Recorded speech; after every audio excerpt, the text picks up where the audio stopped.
Date night. It's date night. It's a traditional date night. It's a proper date night. Where we pick films for each other that the other one hasn't seen. Oh, you're doing a little introduction of what date night was. Yes, what date night was. And then we've seen a few films which we've called date nights, but we've kind of watched them together, or we've just watched a classic film that the other person's seen. But yeah, this is... So we're going back to the traditional format. Original date night. And I'm picking for you. Yeah, I know. Can you hear how happy I am about that? Wow. I think recently there've been a couple of films that off pod we've started and things have gone a bit wrong. So the one I'm particularly thinking of where we watched about 10-15 minutes of it and it was so scary I couldn't continue even though I was hiding behind a pillow. More of that in our main pod next week, I think. Well, I think we'll talk about it in the main show next week, won't we? Yeah. So I'm hoping you've gone for... You said it's under 90 minutes. Yes. To me, not to the podcast. Yes. But just as I was asking you there, I was like, is it going to be late? Behind the scenes, you're quite tired. Yes. It's been a long week. And yeah, and it's very hot. It's very hot. I know it's all very British to talk about the weather, but it's very warm. and what we call around here, muggy. Which means just like really close and heavy. Yeah. So yeah, it's like that up north. So yeah, I'm a little bit tired and it's a little bit muggy. So yeah, under 90 minutes or under sounds perfect. It's not going to be a horror or anything like that, is it? Because as the recent past has shown us, I clearly can't cope with that right now, even with a pillow. No. This is a fun film. A fun film under 90 minutes. Yeah. Sounds good. I don't know if you will know much about this film, certainly from the title anyway. Right, okay. We're going to watch Crank. Is it Jason Statham? It is Jason Statham. I had a moment there where I was like, we're going to watch what? Oh, okay. Right, so anyone who's listened to the podcast before will know that I love like a 90s thriller or a 90s action. Yeah. And that's kind of what I'm thinking that Crank is, maybe a play on those 90s actioners. Do you know much about the... You obviously know it's Jason Statham. I know it's Jason Statham because in my mind's eye, I can see him...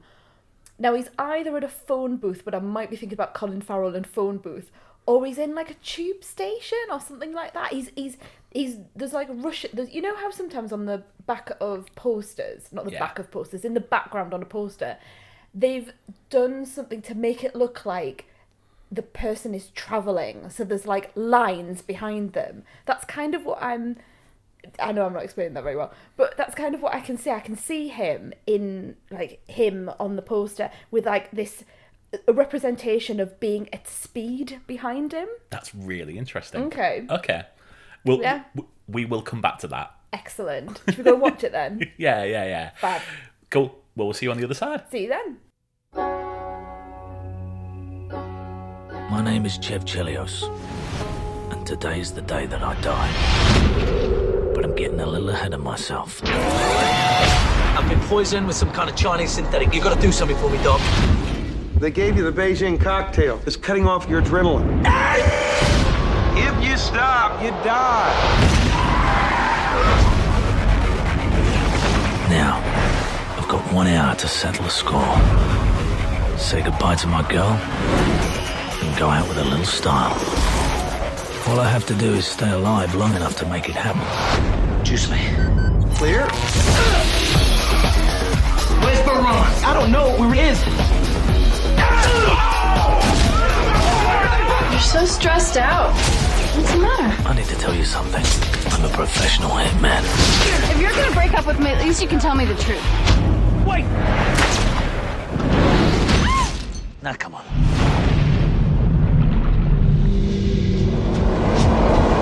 You're supposed to be dead! Your whole crew is history.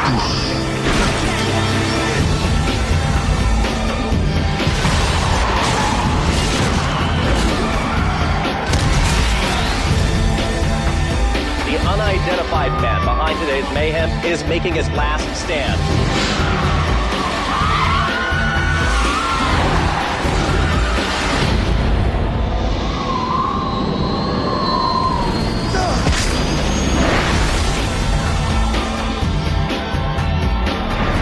My name is Chev Chelios, and today's the day.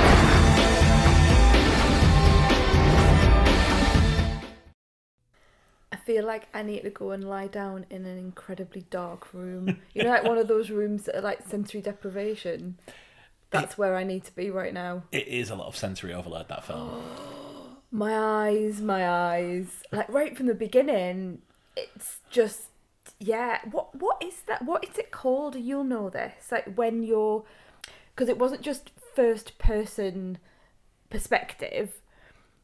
We have a bit of that to begin with, and I thought, oh, it's going to be from his perspective all the way through. But then after that, you're zooming in, you're zooming out, you're following behind, and it's really juddery, the camera. Yeah. What's that called? Is there sort of like a style? I think that's just crazy filmmaking. Crazy film. People making their debut feature that want to do every trick that they learned in film school and stuff that they made up themselves. So let's do a quick synopsis of Crank. Yes. And then I want to go into your history with the film. Yes. So Crank stars Jason Statham, as we mentioned before we watched the film. So I knew it was going to be him. Yeah. And some other people who are kind of meaningless, to be quite honest with you. Yeah. Yeah. Fairly meaningless characters that flit in and out of the film. Yeah. So he's a hitman. He's carried out a hit. Someone doesn't like the fact that the hit's being carried out.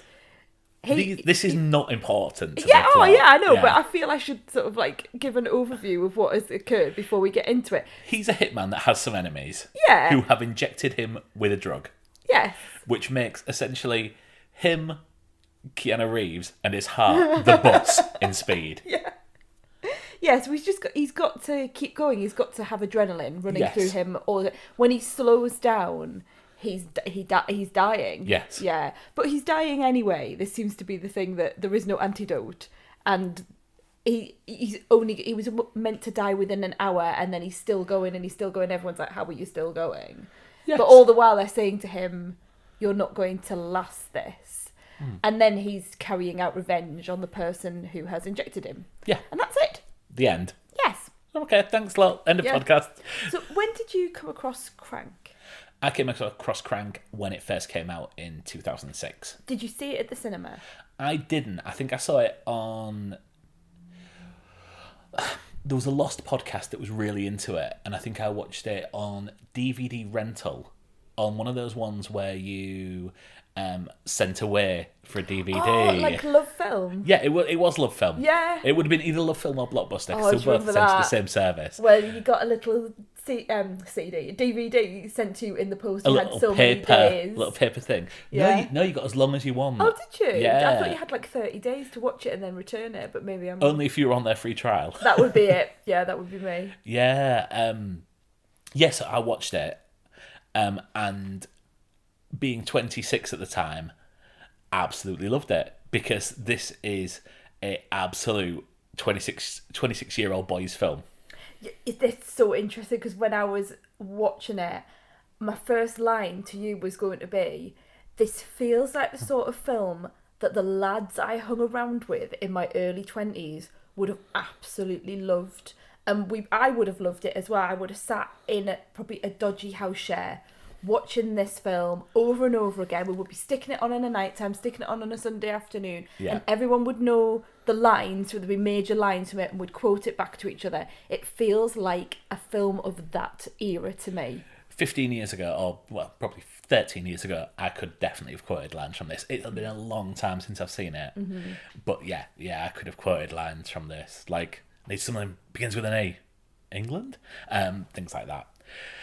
One thing that I was going to say to you before, but thought I'll just let you make your own judgment, is we may need to bring back Jim Bowen, Different Times Corner. Oh, yeah. And boy... Don't we? I found this a really difficult watch, and I found it a really difficult watch because I'm now 40 going on 41. Yeah. And have more life experience, and things have changed since this film. Rightly. Yeah. Things have changed since this film came out, but I was still shocked at, for example, there's a homophobic slur that's used multiple times within this film. The other F-bomb, yeah.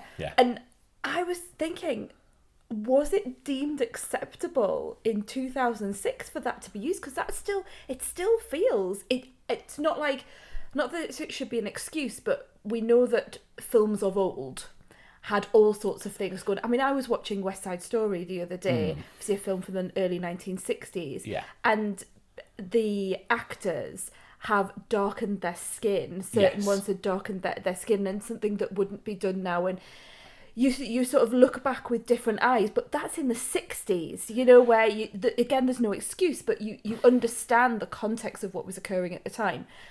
2006 is very, very close to where we are now. I don't think it was as taboo as it is now. I don't think it was an acceptable word at the time, but I don't think it was as taboo as it is now. You would 100% not get a mainstream Lionsgate film picture using that. Universal picture, Universal films. You would not get a film using that with a main... Unless it was for a protagonist. particular point, and there was part of me that's thinking, is this all a point? You know, is this film utilising...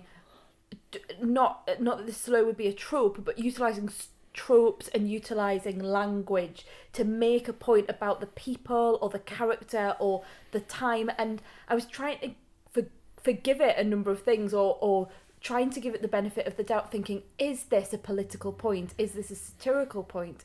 There's a load of stuff around women that you will know that I have picked up on watching this film. And again, I was thinking, is this showing you, is this saying, look, this is how women are treated in these films?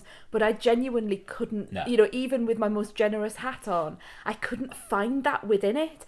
I found it to be a film where, I'm going to be really honest, a bunch of lads and very immature have got together and gone, this would be a laugh. Do you know it was written by a woman?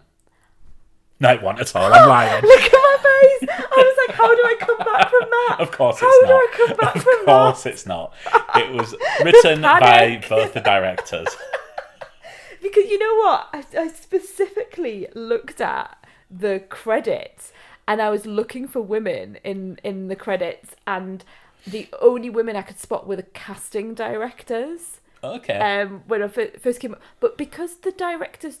I think, did they use like their surnames? Yeah. Because it's something, and it's got a slash in the middle, so it's, explain it to everyone at home that's going, what on earth is she going on about? They are stylized as Neville Taylor. That's it, Neville / Taylor, isn't it? So it's Mark Neville and Brian Taylor. Right, okay, so I did think, oh no, have I got that wrong? No. But I knew I could get away with it for that reason. They are the first-time directors in this. They did a couple of other films. It's marketed at a very specific audience, and I'm not doing down that audience, because, like I say, in my 20s, I watched films like this, and certainly specifically men, the guys that I hung around with would have loved this film and would have seen no harm in it and would have meant no harm in it as well. But when you look as I'm going to say middle-aged, because we nearly are. Yeah, no, you know, like, we're not nearly are. We're 40, 41. Yeah, but you look as people in their 40s who've had life experience, like I say, and who are probably more eyes open politically as well, and have a much greater understanding of the world, and also the world's come a long way as well. Yeah, I'm not saying that we're suddenly, you know, brilliant people, but we've been educated in a particular way as well. The scenes where, for example, Jason Statham is encouraging his girlfriend, who's played by Amy Smart, to have sex with him outdoors so that he can keep the adrenaline going. And it is absolutely non-consensual for quite a sustained period of time. She's crawling away from him. She's battering him off. You know, she's really having to forcefully... My heart properly sank at that point. And I was thinking, oh God, where is this going? Yeah, so did I. But then, in seconds after saying no and being very strong with her, you know, the non-consensual aspect of it, she then decides, because he's kissed her, but he's kissed her with force. She's not, you know, sort of attracted the kiss to her. That suddenly he's the greatest lover she's, you know, ever had, and her legs go up in the air like legs akimbo. Yeah, you know, and that's suddenly she's wanting to, and you can see parts of his bum, for example, but she's having things ripped off her. I think it almost like her breast's about to pop out, and there is a breast shot from that. I'm not sure if it's her, because there's a breast that is shown, but her face isn't shown at the same time, and that's quite often the sign of a body double being used. Yeah, and I mean, not that it matters. And then that's the thing is, I think it's the portrayal of a woman. I don't feel that she is there at any stage other than to be a body that he's going to have sex with, because later on in the film she also performs another sex act on him. Another sex on him. As you know, she as does all a sex on him. Yeah. All the kids say. But she performs a sex act on him in the car, and again she's there to give him pleasure. Yeah. And to keep him going with the whole adrenaline. Oh yeah. There's no suggestion that she has any sort of. She's almost portrayed as someone who has quite low intelligence. She's vapid. She's self-obsessed. She doesn't know how to do things in her own home. You know, she's really like played as like the quintessential ditzy blonde. There's no sense of why he's with her or why he loves her or why she loves him. It's a poorly drawn relationship. I mean, so whilst I understand, I do quite want to make you go and change the clock on our microwave now and see if you can. But that's not really the point. As an intelligent woman, I'm not sure. Yeah, you it's not could. really the point, is it? But, No. I mean, I can't. But it's not the point that I think we want to be making at this point in time. Yeah, But, yeah. This is a low-key movie. Yeah, and I think that's fair. There are things that do not hold up anymore. The interesting thing for me, if we're going to look at some positives for it, and I find it difficult to find positives in it if I'm being really honest, but it's the way it's designed. Yeah. So to me, this is a video game. Well, this is very post Grand Theft Auto coming out. Yeah. A lot of the cut screens, the title card is done in 8-bit video style. There's even like a little post-credit sting, which is the film sort of a scene from the film playing out, or a scene from the film playing out as an 8-bit video game. Yeah, so I think you're totally right there. What did you think about the filming of it? Yeah, difficult for me because I found it really hard to watch. My eyes still feel like they're going, and that it's making my brain hurt a little bit. It's too much, like sensory overload for me. Because so it's hard for me to give it an objective. I think it's clever in what I could absolutely make the argument that it's clever with its cuts, with things coming up on the screen, with the nods to all those games. And I know them well. I've been in rooms where people have been playing them. I've played them myself. You know, I can. It's not pot. It's like I've been in rooms when these games were being played. No, but you know what I mean. Like I've sat. I was at a party. This game was being passed around. I'm not saying it like that. I was like, you've played Grand Theft Auto before in my presence. When I was younger, I used to play all the Tony Hawks and things like that. Not that this is people on skateboards, but I understand the premise of those games, and I understand the design of those games as well. So I could pick up all the nods. It's just too frenetic for me personally. I don't find these sorts of films a relaxing experience or an enjoyable experience. Okay. When I was talking about the look of the film, I was referring because I think this film-wise has aged poorly. I think this is filmed. It's a very low budget film. It was filmed for about $10 to $12 million. A lot of that will have been in the cast because Jason Statham was a star. He was 2 Transporter films in at this point. Yeah. Amy Smart. I mean, obviously she's not the biggest star in Hollywood. She's not Julia Roberts or anything like that. But she has. Imagine her in this. I would absolutely love. Oh, I mean, that might have helped. Yeah. But obviously she has a name from Road Trip and things like that. Yeah, it took me ages to place her, and I eventually got there. She would then go on to be in her greatest role, which is in Justified. Oh God, Mark, you can't mention Justified in every podcast. I mean, you can. I can. But... Furthermore, I shall. Yeah. But this was filmed And I think the digital look that they have, this was at the very start of digital HD cameras, and I think the way that it's been filmed in a lot of scenes, especially when the camera's moving, which it is a lot of the time, and when it's on location outside, without sort of a studio lighting and everything like that, I think it looks cheap.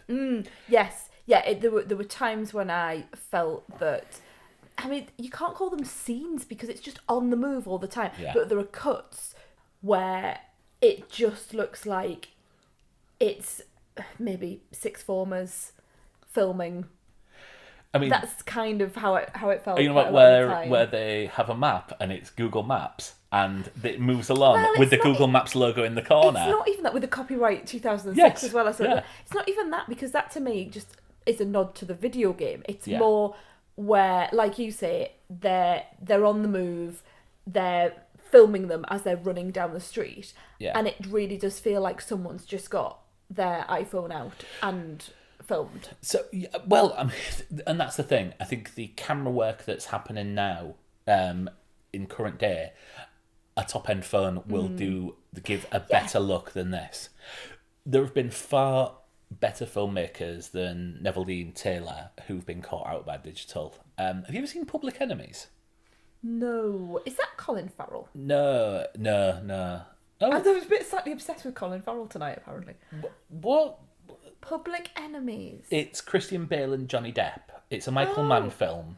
I should know it because I love Michael Mann, but I know I've not seen it. Johnny Depp plays John Dillinger. It's the story of John Dillinger. And that was shot on digital. And to me, that was 4 years later than this, and with obviously a far, far greater budget. And at times that looks exactly the same. Right. Gemini Man, which I went and saw, would it be last year or maybe the year before? Will Smith, isn't it? Yeah, Will Smith and Will Smith. It'd have to be the year before, because last year you didn't go and see any films. Well, I did, because when the films reopened for a little bit. No, you didn't go. I remember you didn't go and see Gemini Man. No, but that's Ang Lee, who is obviously a great, great filmmaker. He filmed that in ultra high definition. It was that HDR sort of thing. And again, that just looks cheap. It looks like a student film at times. It's the one that makes your eyes go funny, isn't it? Yeah. And that's the only way I can describe it, and that's what I'm trying to describe for this film. But it really, you can't focus, or you feel like your eye is constantly focusing, a bit like, you know, if you've got like a Terminator eye and it's going like that. And how's it go? But you know, like it's like when I haven't got my glasses on, because my eyesight's gone so bad now, and my eyes are just constantly trying to focus. When I put my glasses on, then it's fine, and it's like, you know, everything stops. That's how it feels with this film. It felt like I was constantly, my eyes were focusing, refocus. I think, despite the look, because I think this is down to the technology and the budget that was used, I think this is a hell of a film to get out for 12 million. A lot of the cast did their own stunts. Jason Statham did virtually all his own stunts in this.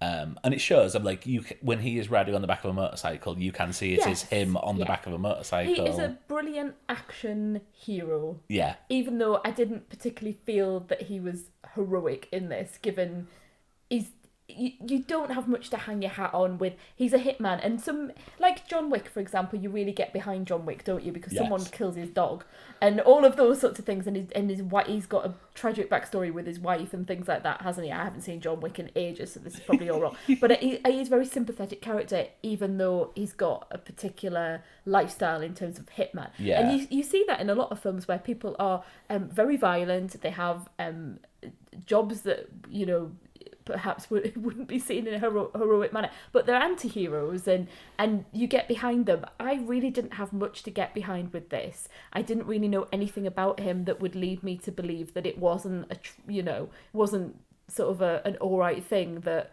actually he's taken off the streets, because he's running around, like, in particular there's a lot of shots of women being thrown to the ground.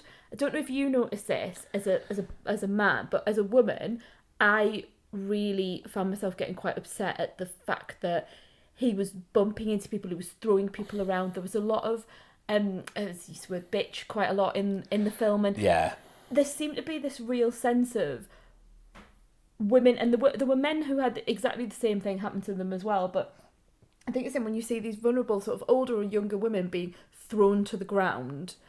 I found that quite hard. So it was difficult for me to get behind him because he just didn't seem to be a very nice man. Oh, I can But as understand an action hero, Yeah. I wouldn't call him a hero in this, but as an action vehicle, I can understand that he is very good at what he does. I much prefer him in the sort of the Hobbs and Shaw, in the Fast and Furious franchise, that sort of thing where he's a bit more comedy and there's more to get hold of in terms of backstory. I mean, I feel like that's a very different film to this. Yeah, I know that, but that's what I'm saying. I much prefer that to this sort of very blunt instrument that you see in this film. Can you guess what award this won? I mean, you weren't. What, is I'll it tell like you now. an MTV No. something or other? No. No? On the Women's Film Critics Circle Awards, it won Most Offensive Male Character There we go. for Jason Statham. Oh, well, I'm pleased that I'm on the right path with it, 'cause sometimes you... Joining with sometimes- Borat. Oh, well, there we go. Yeah. Yeah, you know, sometimes you just think, am I being really po-faced? Am I looking for these things? Am I just having a bad night? But I'm not with this one. I'm really not. Out of all the date nights that we have done, I have to say this is my least favourite film. Interesting. Yeah. Interesting. My least favourite.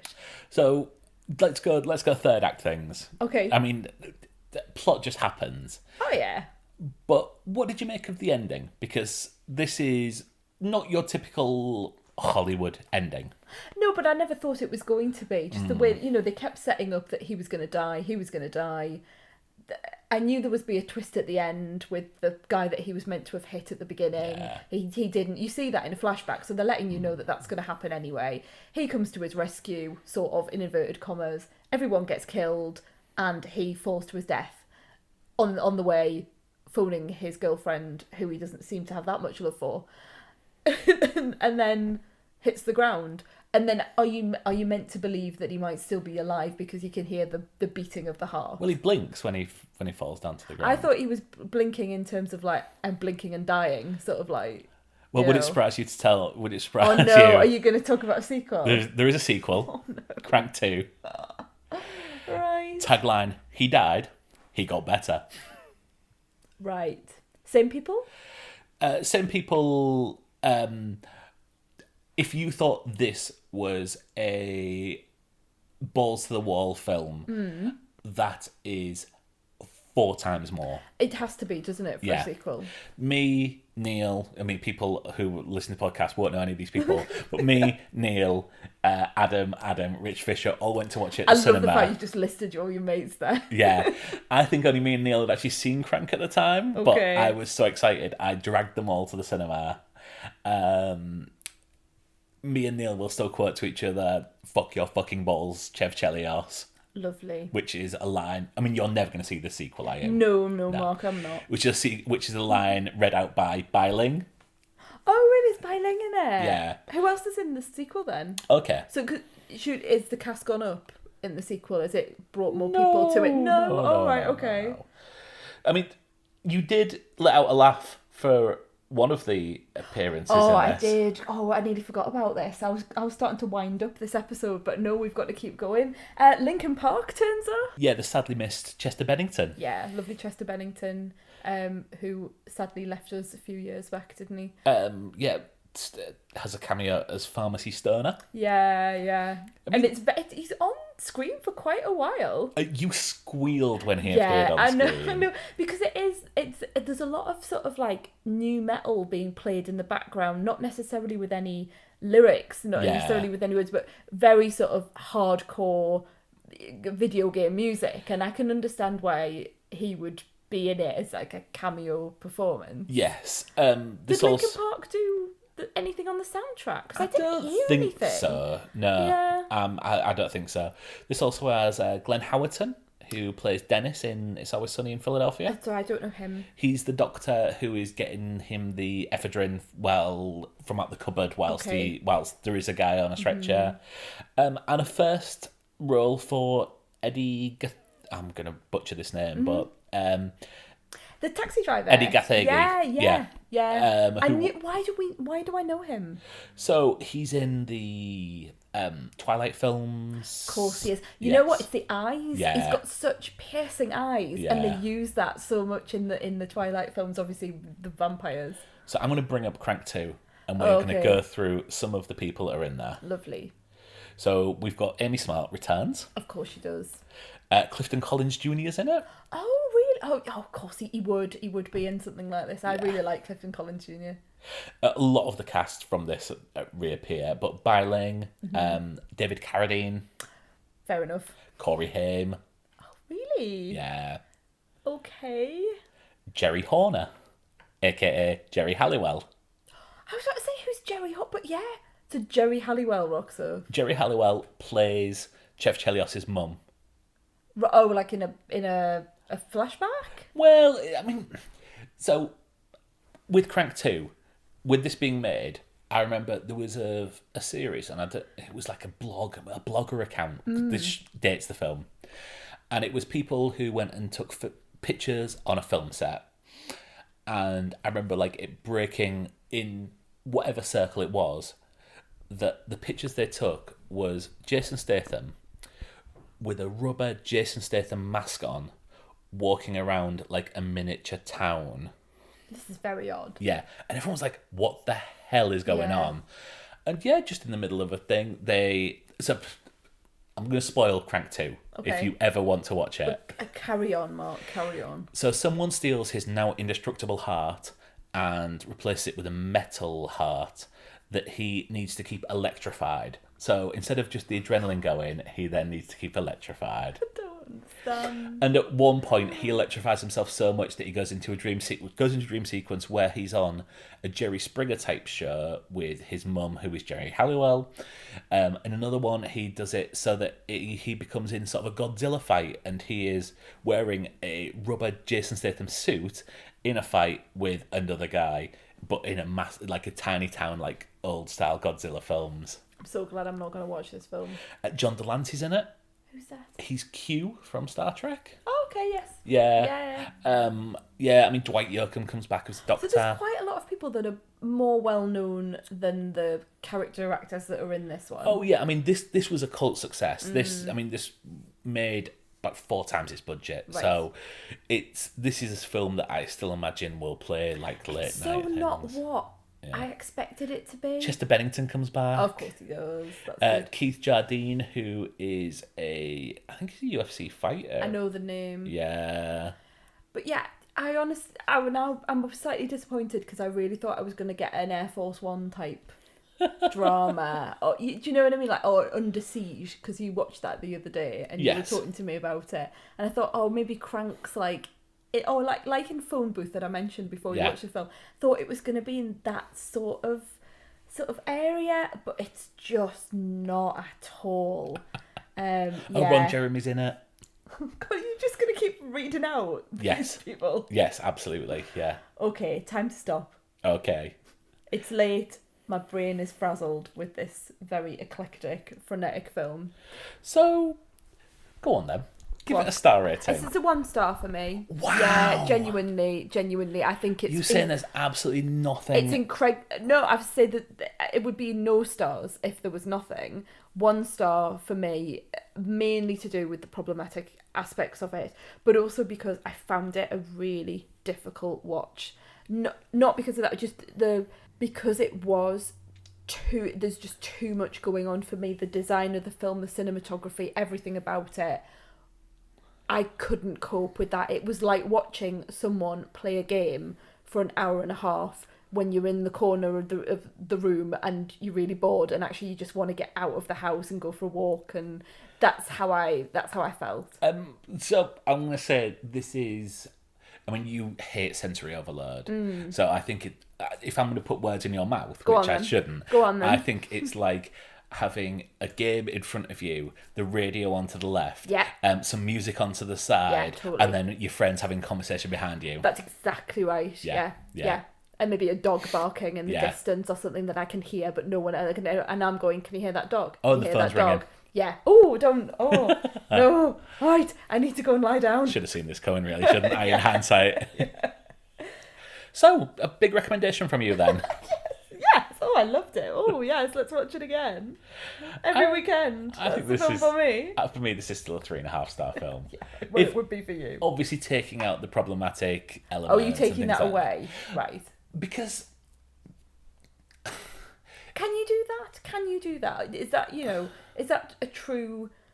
I'm going to go down a sort of a pathway here, but when you give a film a rating, can you really take out of that those elements? Shouldn't it form part of the rating? So I think you should rate films on how you find them. And for me, I found this at a time when that was less problematic for me due to the society that I lived in at the time and the world we all lived in at the time. For some reason, and you can call this right or wrong, and in many ways it is wrong, I then struggle to reevaluate this on with modern eyes. I think you can compartmentalize it, can't you? Yes, Is what you're saying. absolutely. You came to it at a particular time Yeah. where this was not, and like you say, for rightly or wrongly, this was not seen to be. It's one of those ones where you shout different times at it, isn't it? It's that absolutely. sort of thing. Yeah. So you're able to look at it in that sort of viewpoint. Okay. Whereas if I watch this for the first time today, Yes. as someone like you has, fully understand that. I mean, it's not vilified. I noticed this is actually on ITV4 tonight. So Oh, is it? Yeah. Oh, that's really interesting. So it's not one that's sort of been blacklisted where I don't think maybe Short Circuit 2 would necessarily play. There's certain things, aren't there? That's obviously a different audience and things like that.